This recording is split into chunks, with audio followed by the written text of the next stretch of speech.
नमस्कार, मुकाबला देख रहे हैं आप। आपके साथ मैं हूं प्राची पाराशर। देश की सुरक्षा के मुद्दे पर जो सबसे बुरा काम हो सकता है चालू हो गया है। अग्निवीर को सेना के एक के बाद एक रियायत दे रही है। उधर राजनीतिक दल इस पर सियासत कर रहे हैं। आज कांग्रेस ने फिर सत्याग्रह किया और इसमें फिर बीजेपी सरकार को उखाड़ फेंकने की अपील की। प्रियंका गांधी को लगता है कि देश में फिलहाल जो सरकार चल रही है वो देशभक्त नहीं है। बीजेपी को यह बात चुभ गई और पार्टी ने कांग्रेस से पूछ लिया कि सेना के रिफॉर्म पर आग्रह की जगह सत्याग्रह क्यों किया जा रहा है। अब से कुछ देर पहले सेना ने अच्छी तरह से समझा दिया है कि उसे अग्निवीरों के भविष्य की उनसे ज्यादा चिंता है, लेकिन अग्निपथ योजना पर हिट एंड रन की पॉलिटिक्स हो रही है। सवाल पूछकर भागने वाले जवाब का इंतजार नहीं कर रहे। आज मुकाबला में हम इसी पर चर्चा करेंगे कि क्या अग्निपथ बहाना है, विरोधियों का मकसद मोदी सरकार को हटाना है।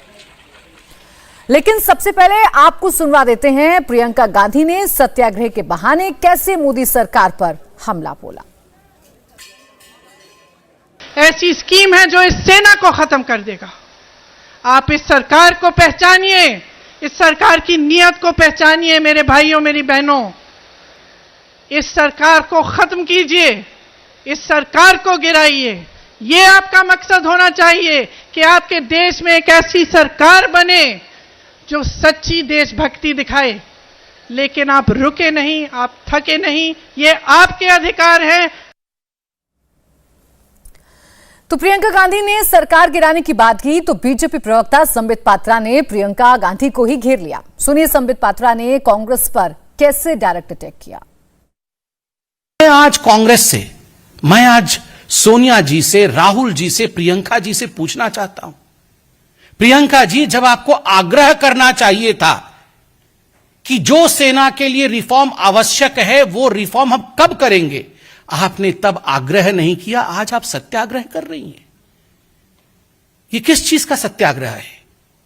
जब हमारे इंडिया के डिफेंस के पास, एयरफोर्स के पास विमान नहीं थे, 10 वर्षों तक वो डिप्लीटेड स्ट्रेंथ में काम कर रही थी, तब इस कांग्रेस की सरकार ने एक एयरफोर्स में विमान ऐड नहीं किया।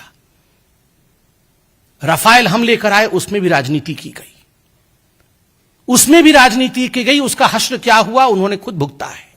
और आज ठीक उसी प्रकार अग्निपथ स्कीम में राजनीति हो रही है।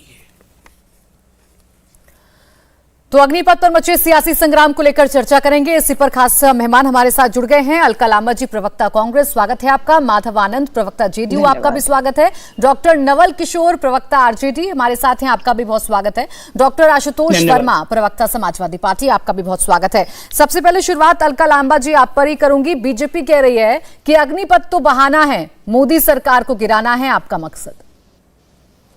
देखिए, हमें मोदी सरकार को गिराने के लिए किसी बहाने की जरूरत नहीं है। ये देश तैयार बैठा है। देश का करोड़ों बेरोजगार पढ़ा लिखा युवा तैयार बैठा है। देश का किसान तैयार बैठा हुआ, देश का व्यापारी तैयार बैठा हुआ है। अर्थव्यवस्था चरमरा चुकी है, रुपया गिरा हुआ है, बढ़ती महंगाई, बढ़ती बेरोजगारी, पूरा देश बस इंतजार कर रहा है 2024 आए तो इस ठगने वाली सरकार को चलता करे।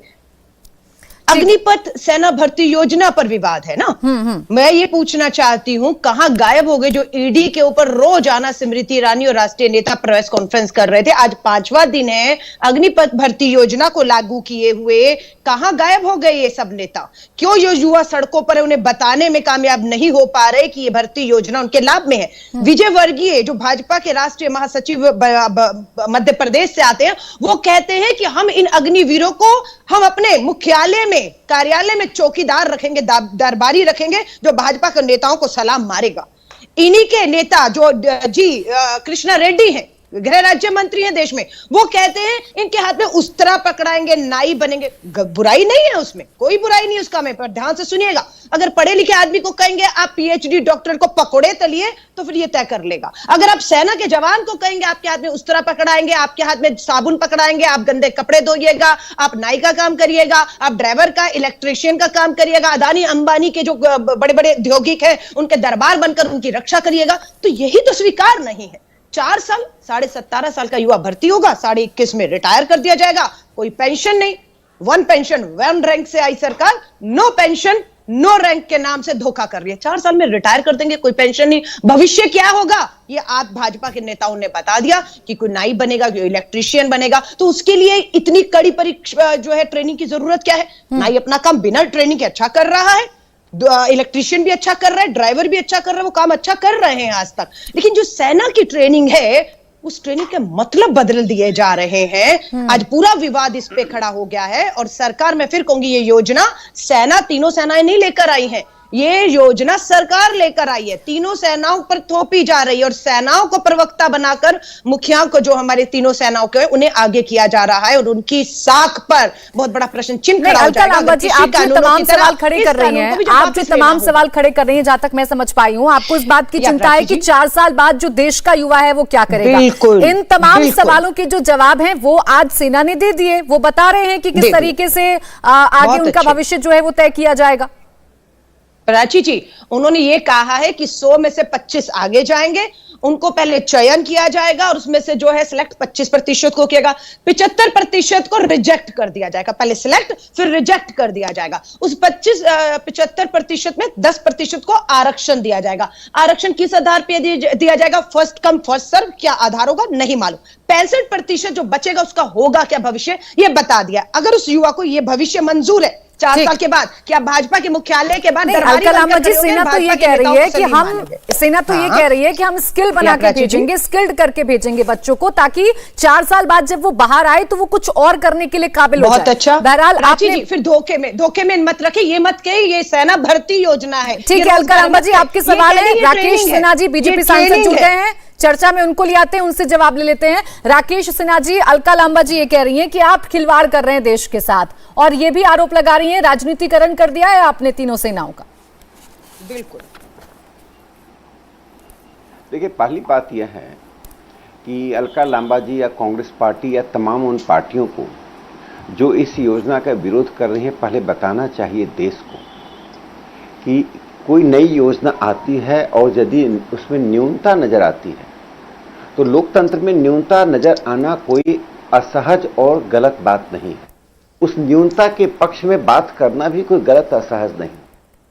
लेकिन कोई नई योजना है जो युवाओं के हित में योजना है, उसमें कुछ आपको कमी नजर आ रही है, उस कमी का विरोध करने के लिए राष्ट्र की संपत्ति का नुकसान पहुंचाना, पूरे देश में आगजनी का वातावरण बना देना, हिंसा की घटना को लेजिटिमाइज कर देना, वैधानिकता दे देना और देश में कुछ राज्यों में ऐसी स्थिति पैदा कर देना कि आम आदमी सड़क पर ना आ पाए, क्या यह रणनीति है?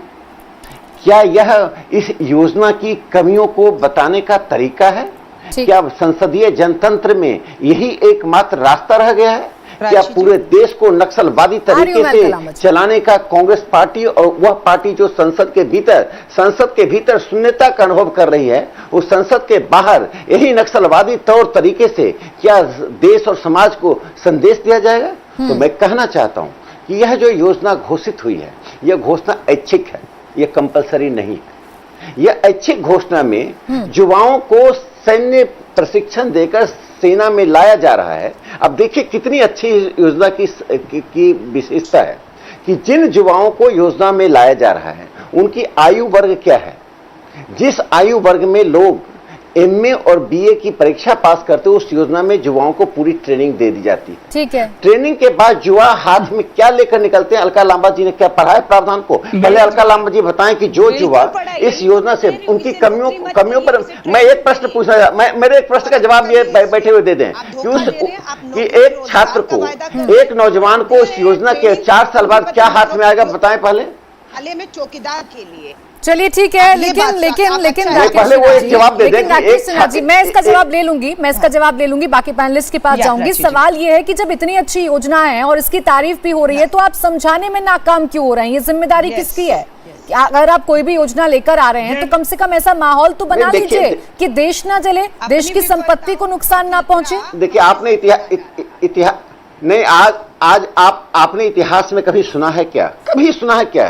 कोई योजना आई, योजना पहली बार आई, किसी के हित में आई, वो योजना की नापसंद, अगर रोजगार समाप्त कर दिया जाता कि देश में 10 लाख रोजगार था समाप्त, मेरी बात सुनिए, मैं पूरी बात कर लूं, 10 लाख रोजगार समाप्त कर दिया जाता तो किसी भी प्रकार की प्रतिक्रिया की अपेक्षा थी।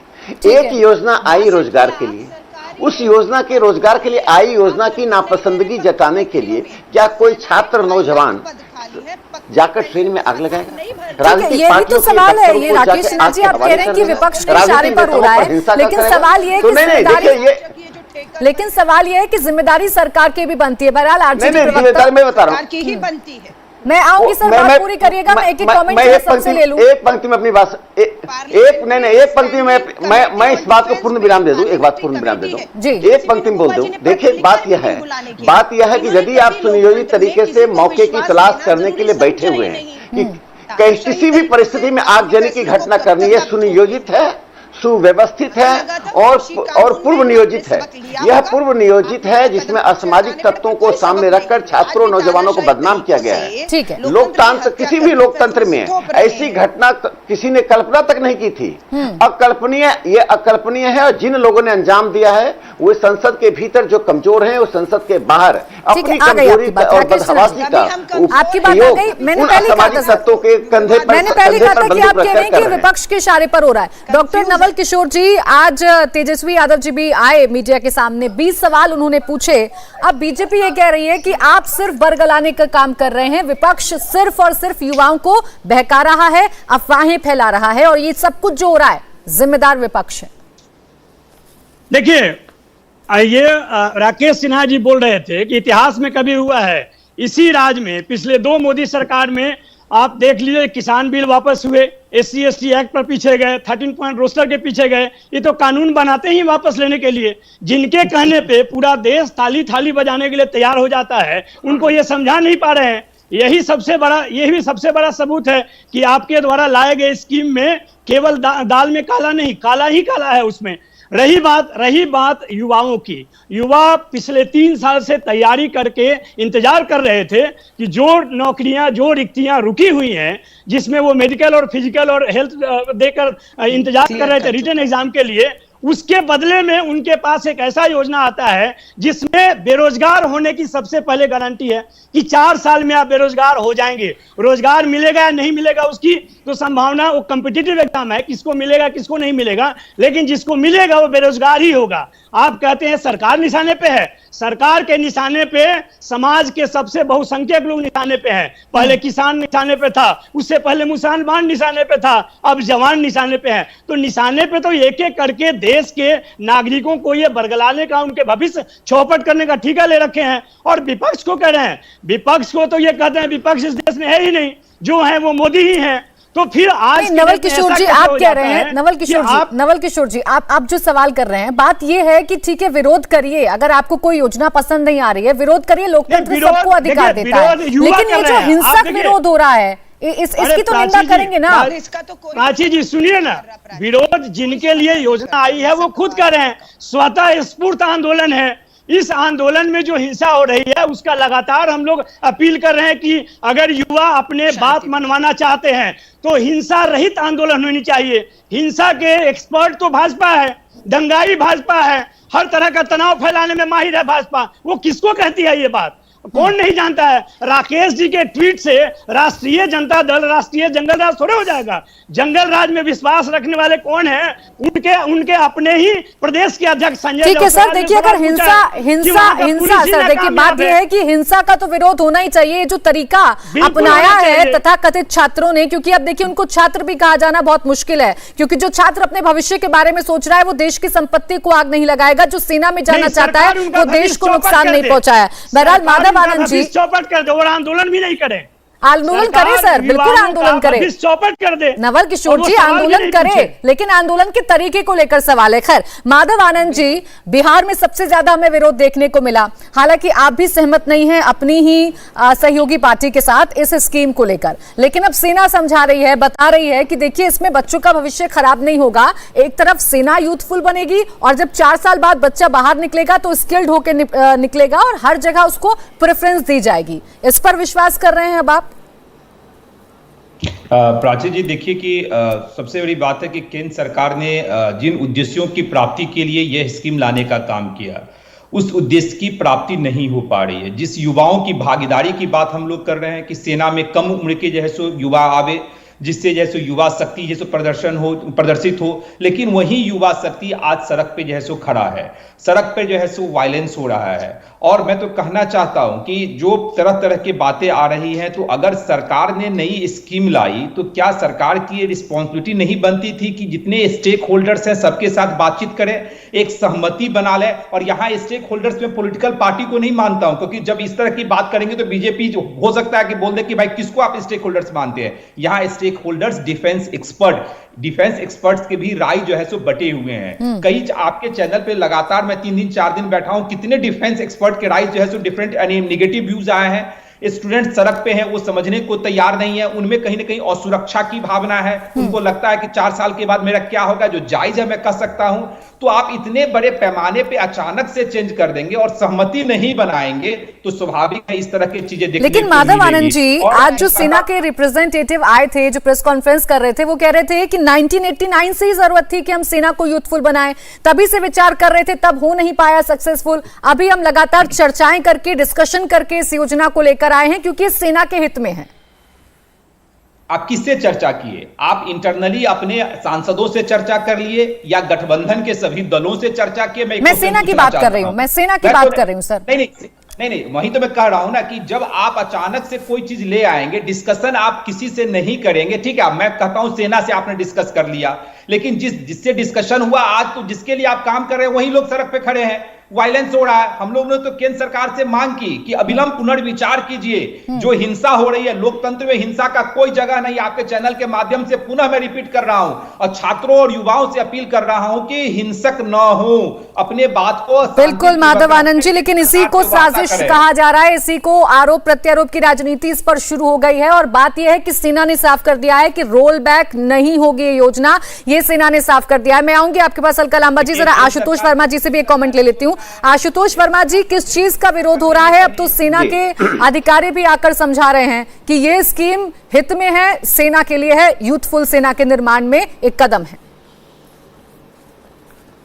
देखिए प्राची जी, मैं पुनः की तरीके से इस बार फिर से अपील करता हूं कि इस देश में सत्याग्रह और बापू की जमीन पे हिंसा की जरूरत नहीं है। कुछ चीजें ऐसी भी हैं जो आप बिना हिंसा के आप आंदोलन कर सकते हो और अपनी बात मनवाई जा सकती है।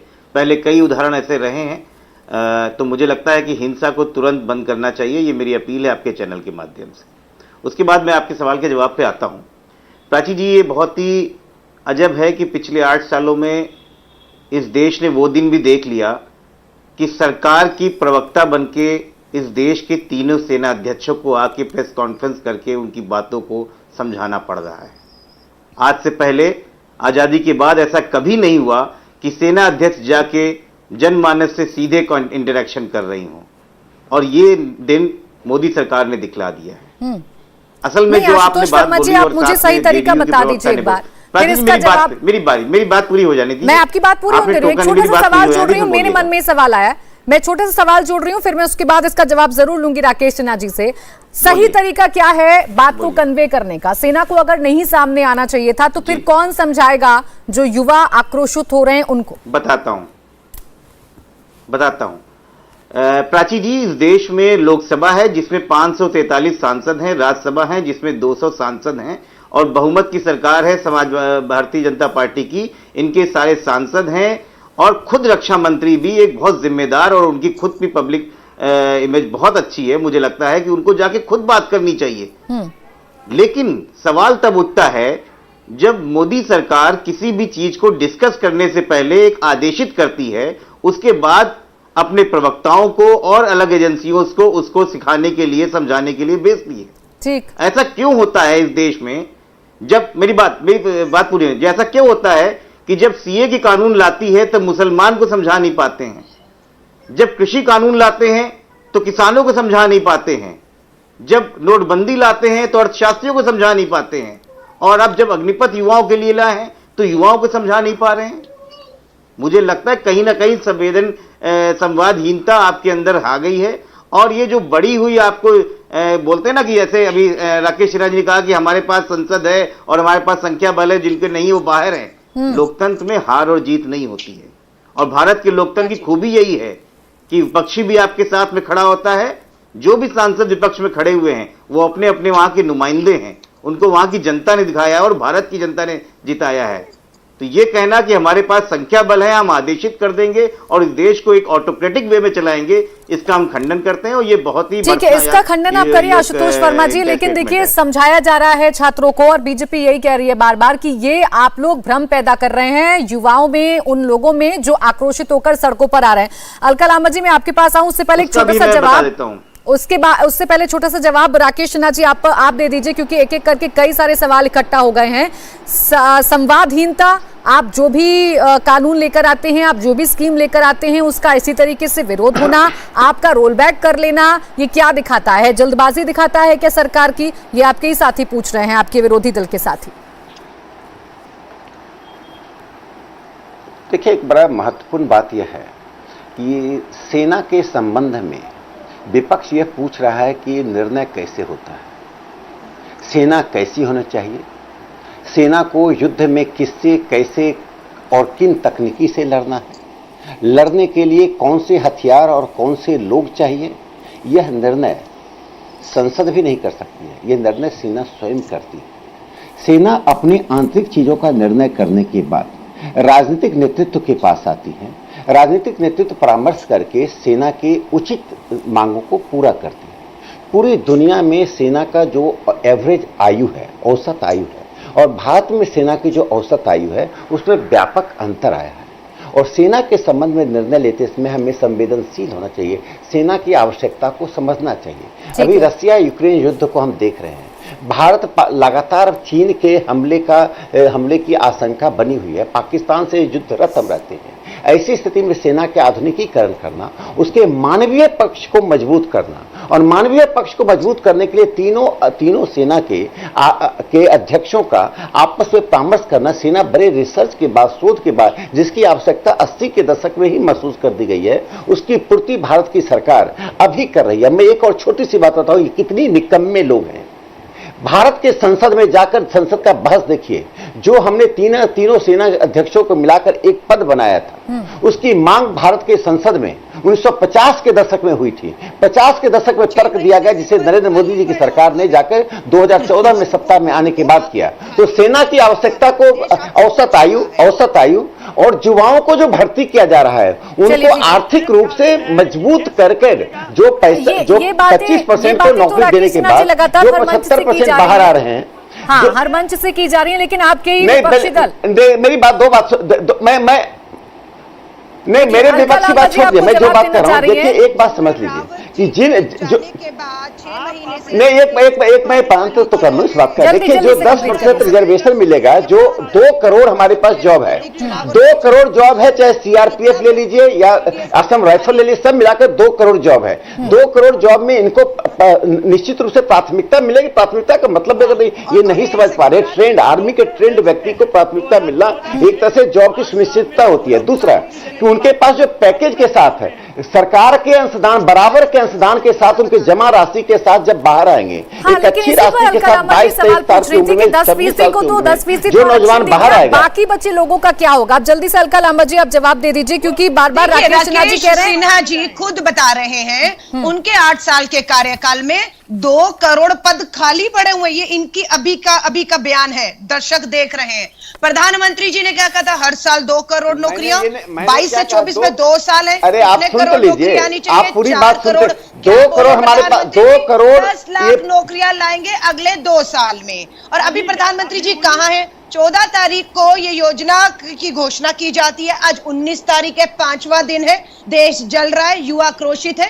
कांग्रेस अध्यक्षा सोनिया गांधी जी अस्पताल में है, फिर भी एक पत्र लिखती हैं, अपील करती है देश के करोड़ों युवाओं से कि हिंसा रास्ता नहीं है, भारतीय राष्ट्रीय कांग्रेस आपके साथ खड़ी है, और आज जंतर मंतर पर हम अपील करते हैं। प्रधानमंत्री जी की तरफ से क्या एक लाइन का बयान, शांति की अपील, उनके भविष्य सुरक्षित है, ये कहने के लिए एक लाइन के लिए इतना समय लग गया? हमने उनको अभी हिमाचल में देखा प्रचार प्रसार थे, अब गुजरात के प्रचार प्रसार में। प्रधानमंत्री की प्राथमिकताओं पर जब तक देश नहीं होगा, देश का करोड़ों युवा नहीं होगा, तब तक देश यूं ही हाल में रहेगा और ये ठीकरा विपक्ष के सर पर फोड़ेंगे। माधव आनंद जी तो इन्हीं के सहयोगी हैं। आप हमें मत लीजिए विश्वास में, जेडीयू आरजेडी और सॉरी को मत लीजिए, समाजवादी को, अपने सहयोगियों को विश्वास में नहीं लिया। हमारे केसी वेणुगोपाल जी ने पत्र लिखा है, कमेटी ऑन डिफेंस जो है, स्टैंडिंग कमेटी ऑन डिफेंस, उसे विश्वास में नहीं लिया गया। वो तो लोकतांत्रिक तरीकों से चुनी गई एक कमेटी है, संसद की कमेटी है, जिसके चेयरमैन को लिखा जा रहा है। एक बार चर्चा तो बुला लीजिए, ताकि बहुत सी अलका लांबा जी, चूंकि आप बयानों का जिक्र कर रही थी, तो एक चीज और, जो संबित पात्रा भी प्रेस कॉन्फ्रेंस कर रहे थे, आपके ही कई नेताओं के बयानों को वो कोट कर रहे थे जो भड़काऊ बयान हो सकते हैं, उनके बारे में भी जरा आप कह दीजिए कि उन पर भी कार्रवाई होगी, नहीं होगी, ऐसी बयानबाजी बंद हो जानी चाहिए। प्राची जी, ये कानून, ये योजना कृषि कानून की तरह अग्निपथ भर्ती योजना वापस होगी, हर कीमत पर होगी। ये कहना अगर भड़काऊ है तो देश के करोड़ों युवाओं को समझा दीजिएगा। मैं समझा रही हूँ। इन्होंने तो ये भी कह दिया कि अगर आप आंदोलन करेंगे ना, ये अभी विज्ञप्ति आई है कि जो युवा आंदोलन कर रहा है, हम पुलिस से पूछेंगे, सीसीटीवी फुटेज खंगालेंगे। यहाँ तो देश में संविधान ने जो अधिकार आपको और हमें लोकतांत्रिक अधिकार प्रोटेस्ट का दिया है, आंदोलन का दिया, वो प्रोटेस्ट का दिया है, लेकिन जो झारखंड से विधायक है इरफान अंसारी, उनका जिक्र कर रहे थे Sambit Patra. Law and order का खतरा कैसे लग जा रहा है कांग्रेस को कि 4 साल बाद अगर कोई सैनिक आएगा रिटायर होके, तो लॉ एंड ऑर्डर को कैसे खतरा हो जाएगा?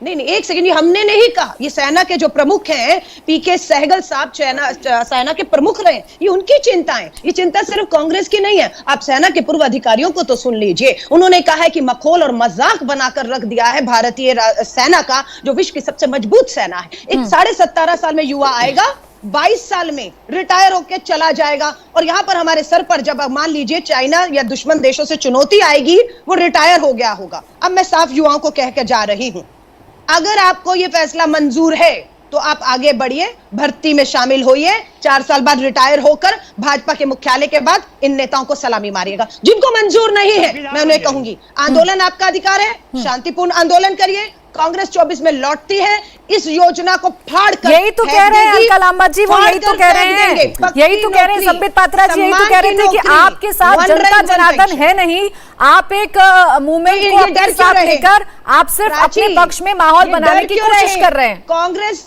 नड्डा जी के मुताबिक कांग्रेस विलुप्त हो चुकी है, मोदी जी के मुताबिक कांग्रेस नहीं। संबित पात्रा आप पर यही आरोप लगा रहे हैं अलका लांबा जी, वो यही आरोप लगा रहे हैं कि आपके साथ जनता जनार्दन का समर्थन नहीं है। आरोप ना लगाएं, इस योजना के लाभ समझाएं। यही तो बात है। भाजपा के राष्ट्रीय प्रवक्ता कांग्रेस पे हमला करने के लिए उतर गए हैं। राहुल गांधी जी, सोनिया गांधी जी, प्रियंका गांधी जी के नाम आपने संबित पात्रा के मुंह से सुने होंगे। बेहतर होगा ये अपना ध्यान इन योजनाओं। राकेश सिन्हा जी जल्दी से जवाब दीजिए, फिर बाकी मेहमानों के पास जाऊंगी, क्योंकि आपका जवाब अब जरूरी हो गया है कि कांग्रेस अगर सत्याग्रह कर रही है तो आपको आपत्ति क्या हो रही है? देख रहा है, देश भी देख रहा है, देश चाहता है। देखिए, वास्तव में क्या है कि एक गांधी ने सत्याग्रह शुरू किया था, जिसका मतलब सत्य के लिए आग्रह, और दूसरे गांधी ने, जो ये राहुल गांधी सोनिया गांधी है, ईडी के दफ्तर में जाने के डर से सत्याग्रह है ये, या सत्याग्रह है सिर्फ ईडी से अपना दिमाग हटाने के लिए, लोगों का ध्यान बटाने के लिए। क्या मैं ये सोच सकता हूं कि ईडी से ध्यान हटाने के लिए Congress party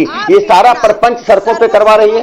Congress party Rahul Gandhi ED के दफ्तर में अपने ही प्रतिष्ठान को लूटे हुए धन को, अपने ही प्रतिष्ठान से लूटे हुए धन को कांग्रेस के लोगों से कह रहे हैं कि हमारे पक्ष में खड़े हो जाओ, सत्याग्रह करो। देखिए, जहां तक सेना की बात है, अलका लांबा जी को यह भी नहीं मालूम है कि दुनिया में सेना का औसत आयु क्या है।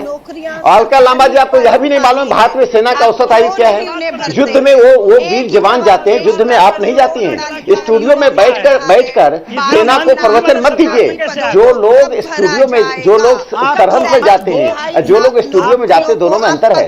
सरहद पर जाने वालों की पूरी दुनिया में आयु औसत आयु हमारे पास 25-26 साल की चाहिए। ठीक है, एक-एक करके बोलेंगे। आपने जवाब दे दिया, लेकिन आरजेडी प्रवक्ता नवल किशोर जी भी बहुत देर से कुछ कहना चाह रहे हैं। नवल किशोर जी बताइए, क्योंकि ये तो कह रहे हैं कि राष्ट्र नीति पर राजनीति क्यों, राष्ट्र की बात पर एक साथ क्यों नहीं है सब लोग?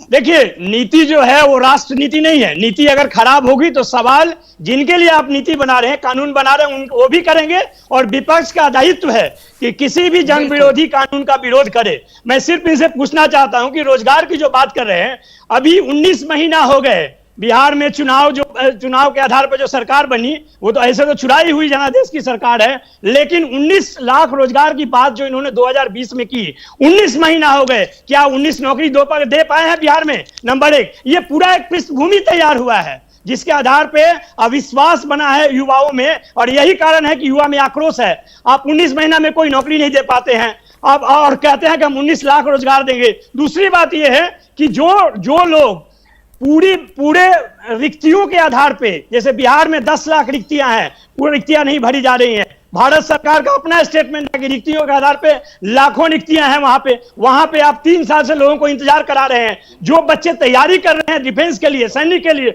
उनके लिए एक प्रस्ताव लाते हैं, योजना लाते हैं, जिसका अंतोगत्वा है कि भारतीय जनता पार्टी के ऑफिस के सामने चौकीदार की नौकरी में लगेंगे। जो लोग देश डॉक्टर नवल किशोर जी, ये तो बात लगातार कही जा रही है कि देखिए, ये था कि जो लोग 2 साल से प्रिपरेशन कर रहे हैं, उनके लिए जो सीमा है उम्र की वो बढ़ा दी गई है, 23 साल कर दी गई है। 4 साल इसलिए किया गया है क्योंकि सेना यूथफुल हो।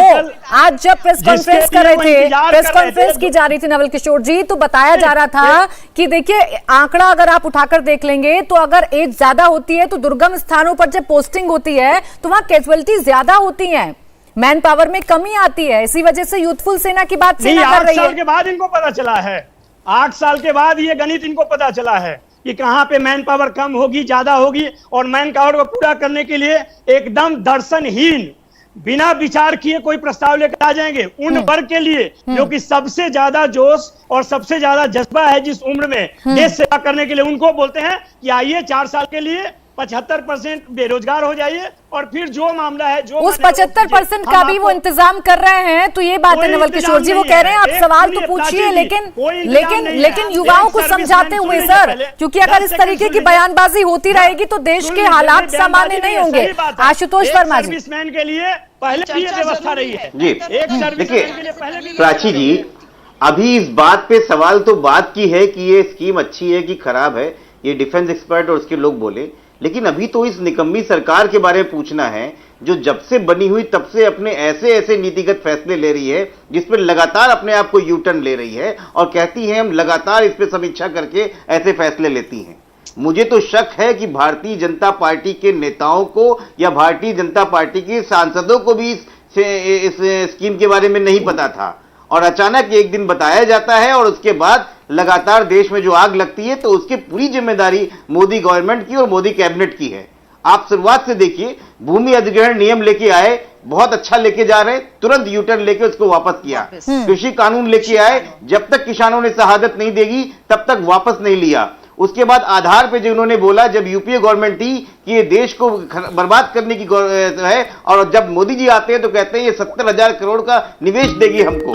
एफडीआई पे 2012 में इन्होंने बोला कि ये हमें जो है फॉरेनर्स के और विदेशों में बेचने के काम कर रहे हैं, और उसके बाद यहां पर करते हैं कि 100% एफडीआई कर दिया है। नहीं, कई बात है, बांग्लादेशी इमिग्रेंट्स के लिए मोदी जी ने 28 अप्रैल 2014 को बोला कि इनको वापस जाना पड़ेगा, और जुलाई 2014 में उन्होंने वीजा फ्री एंट्री करी। मैं आपके सवाल को की सरकार है, राकेश सिन्हा जी से पूछ लूंगी सर, और आपके सवाल पूछ भी चुके हैं, मैंने आगे बढ़ाया भी है। माधव आनंद जी से भी एक रिएक्शन, फिर उसके बाद राकेश सिन्हा जी से इकट्ठे सवाल लेंगे सर, क्योंकि आप सभी ने एक करके सवाल पूछे हैं। माधव आनंद जी, एक सवाल और पूछ लीजिए, एक सवाल और पूछ लीजिए, क्या इन्होंने सेना को एम्प्लॉयमेंट एक्सचेंज प्रोग्राम समझा है कि ये सेना को जो है 4 साल के लिए ऐसे दे रहे हैं सैनिक, उसके बाद 10 लाख रुपए दे देंगे?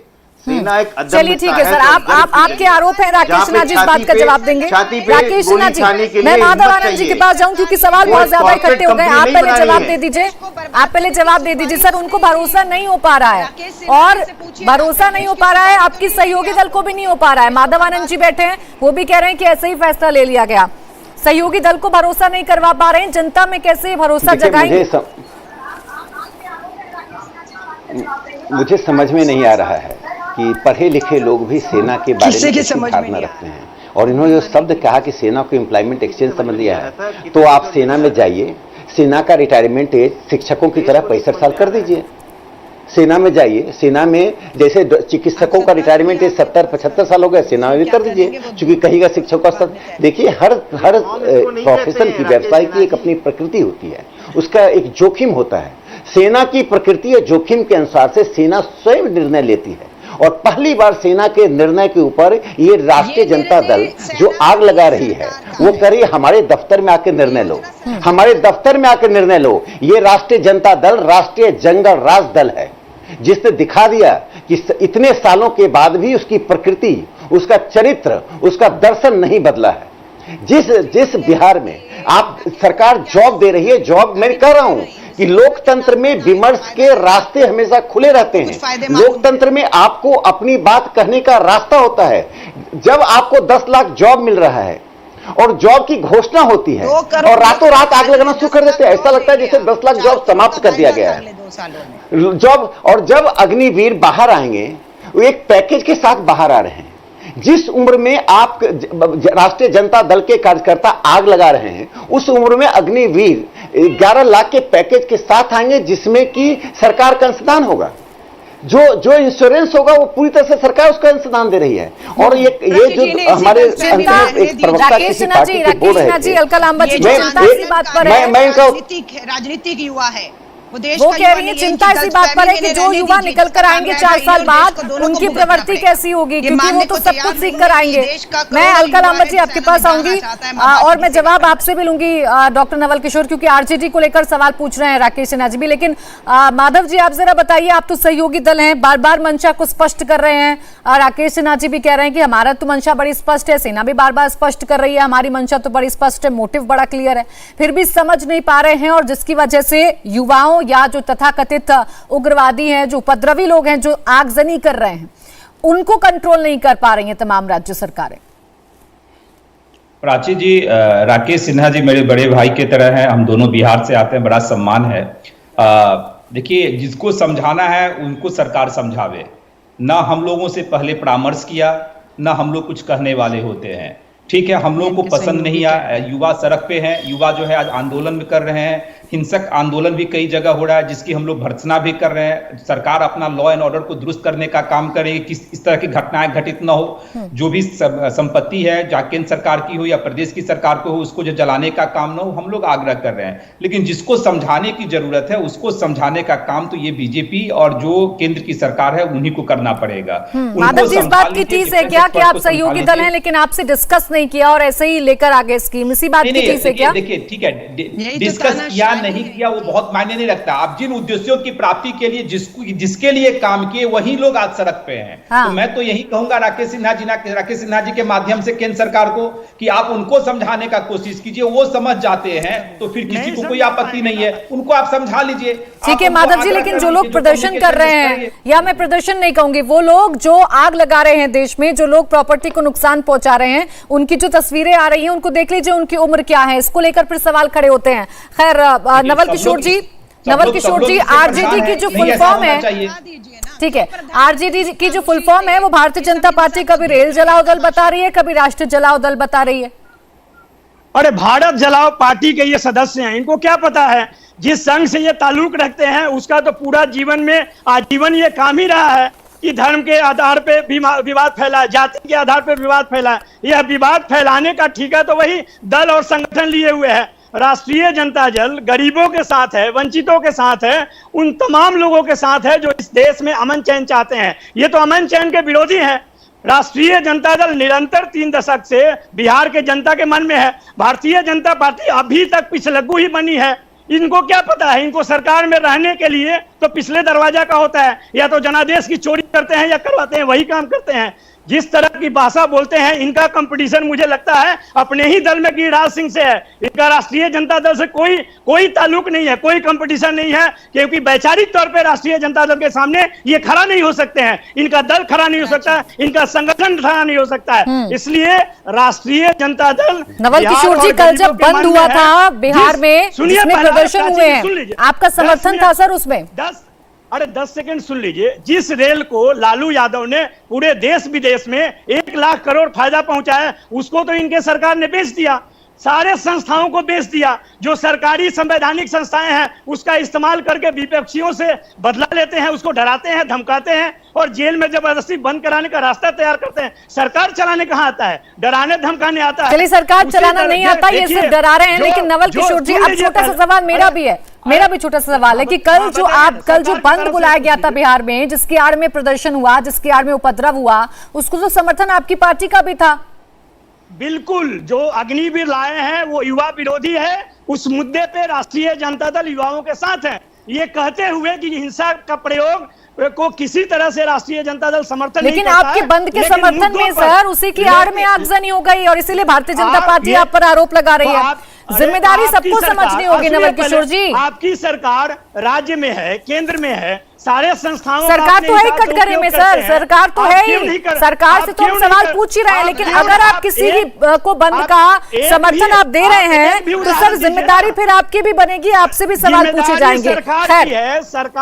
सरकार पूरे युवाओं का जो भविष्य है चौपट करने पे तुली हुई है, उसकी जिम्मेदारी है। चलिए ठीक है, समझाना चाहिए जिनको। मैं अलका लांबा जी, आ गई आपकी बात, आ गई आपकी बात, आ गई आपकी बात आ गई सर, बात आ गई। अलका लांबा जी जल्दी से आप भी अपनी बात रख दीजिए। मैं आ रही हूँ राकेश सिन्हा जी, आप जवाब दीजिए। पूरी जिम्मेदारी के साथ राकेश सिन्हा जी से कह रही हूँ, एक के बाद एक फैसले जो लोकतांत्रिक तरीकों से होने चाहिए थे वो तानाशाही तरीकों से थोपे गए। सीए हो, नोटबंदी हो, तालेबंदी हो, आपकी जीएसटी हो, कृषि कानून हो, उल्टे कदम वापस लेने पड़े, भूमि अधिग्रहण हो। कई बार तो ऐसा लगता है कि इस देश को बर्बाद करने की सुपारी ये केंद्र शासित भाजपा सरकार ने ली हुई है। ये लगता है किसी से सुपारी ली हुई है। आग के हाथों राहुल गांधी जी ने यूं ही नहीं कहा, केरोसिन छिड़क दिया गया है। अब ये जो युवा है आंदोलित है, ये उसी का परिणाम है कि अगर आपने समय रहते बेरोजगारी के मुद्दे को गंभीरता से लिया होता, आपने रिक्तियां भर दी गई होती, उनका हक अधिकार उन्हें समय रहते दे दिया होता, जो 8 साल से नहीं दिया, तो आज ये मंजर ना होता। इसलिए लगता है कि भाजपा ने इस देश को बर्बाद करने की सुपारी ली हुई है। ठीक है, देखिए सर, आप शुरुआत, सभी जितने भी मेरे मेहमान मेरे साथ बैठे हैं, शुरुआत इसी बात से होती है कि ये हिंसक प्रदर्शन जो है उसकी हम निंदा करते हैं, लेकिन फिर भी कहीं ना कहीं ये जो कवर लास्ट में मिल जाता है, इसी को लेकर सवाल है कि ये कवर क्यों देना, ऐसी चीजों का खुलकर विरोध करना और खुलकर बताना चाहिए कि भाई ऐसे विरोध आप करेंगे तो देश में आपको कुछ नहीं मिलने वाला। जैसा सेना ने क्लियर कर दिया कि अगर हिंसा में लिप्त पाए गए तो आपको सेना में जगह नहीं मिलेगी। खैर, राकेश सिन्हा जी, अलका लांबा जी भी कह रहे हैं कि आप तो डिक्टेटरशिप करते हैं, आप तो यूं ही उठाकर योजना ले आते हैं और देश में लागू कर देते हैं, थोप देते हैं। आरजेडी कह रही है कि आप तो भारत जलाओ पार्टी बन गए हैं, आप जब से आए हैं सत्ता में सिर्फ और सिर्फ विरोध हो रहा है आपकी हर योजना का, हर स्कीम का। उस पर आने, उन्होंने जो कहा उसका मैं उस अग्निपथ पर तो किसी ने कुछ कहा नहीं। मैं सोच रहा था अग्निपथ पर कुछ तर्क देंगे, उसका मैं जवाब दूंगा, लेकिन उस पर आने से पहले मैं अग्निपथ पर बोलूंगा, उस पर आने से पहले 2 बातें कहूंगा। देखिए, इनके नेता राहुल गांधी तो ईडी का सवाल जवाब याद करने में लगे हुए हैं। ईडी क्या पूछेगी, क्या जवाब देगा। एक मृत व्यक्ति का, मोतीलाल बोरा जी, जिनको श्रद्धांजलि पार्टी ने क्या दी, जो कार्य से कांग्रेस की सेवा जीवन भर करता रहा, मृत्यु के बाद उनकी श्रद्धांजलि तो आपने दिया नहीं राष्ट्रीय स्तर पर, और मृत्यु के बाद उस व्यक्ति को कौन सी श्रद्धांजलि दिया, उसे चोर घोषित कर दिया। चोरी आपने की, सारा शेयर होल्डिंग आपने ले ली नेशनल हेराल्ड का, और चोर उस व्यक्ति को बता रहे हैं जो स्वर्ग में है, जिसको डिफेंड करने को कोई नहीं आता।